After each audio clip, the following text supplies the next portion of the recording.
I don't know about you, but I really enjoyed that piece of music. The way those two people can sing. I mean, they must be at the top of their profession.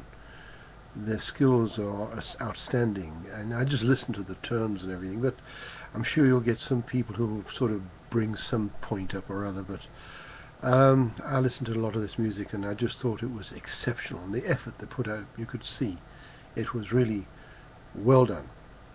And I just hope and pray that that man has the opportunity to see again. I hope that he has that, but I hope Yahweh allows him to see, because the pleasure he brings to people, and he seems a very nice person. But I attended the Feast of Tabernacles over in Italy, and at the end of the feast, we, in actual fact, and it went up on the deck of the hotel, and all the delegates were there, and they had this music on, and it was absolutely beautiful, and it was just a fabulous day towards the end of the day. And as we looked down to the beach, they let all these balloons off, various colours, and of course they're full of whatever it was, hydrogen, and they took off and flew out with the breeze across the sea. Hundreds and hundreds of balloons, representing all the people that had been at the Feast of Tabernacles, and going back to their destinations. And it was really very, very emotive. It brought a tear to my eye. And I think that was the one sort of event in my life that I heard that piece of music on. It always comes back to me. But whilst I was at that feast, an amazing thing happened. We were sat in the veranda, my wife and I, and while we were sat there, I was looking sort of north, to the north, and she was looking sort of inwards into the veranda, although she was nearer the rail that I was, but I could see out and towards the north. And I suddenly saw this flash in the sky, and there was this huge meteorite came across, and it came across so quickly. I said to my wife, "Look at that!" And before she could even turn around, it had virtually passed and headed south. I don't know what speed it was going. It was doing tens of thousands of miles an hour. I don't know what speed it was doing. And it disappeared down south, and it exploded over the ocean in a shower of this thing. It was obviously white hot. And I've never seen one quite so big as that. That was during that same feast. And when I told people in the morning, I said to them, I'd seen this thing. And everybody looked at me quite blank. They hadn't seen it. And I think they must have thought I'd sort of had a hallucination or something. In any event, apparently it was reported one or two people had also seen it, because it was late. It was about 1:30 in the morning. And and they saw this. And it was reported in the Italian press. Quite an amazing sight. It just exploded out over the sea down the south there.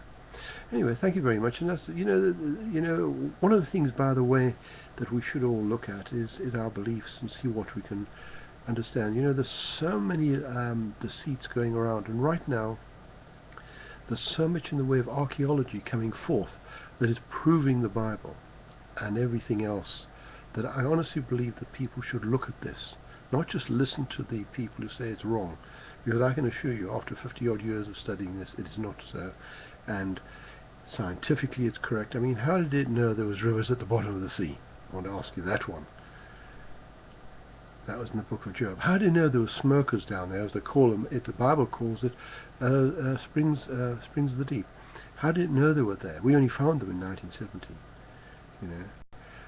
There's so many things that are coming to light now. Thousands of things that are coming to light that are being locked onto this book as being absolutely accurate. I don't think there's a book that's been so checked out. As a matter of fact, if we adopted the same principle with things like evolution, it would not be around today, because in actual fact, even the fossil record is recognized now no longer supports the theory of evolution, because that's all it is.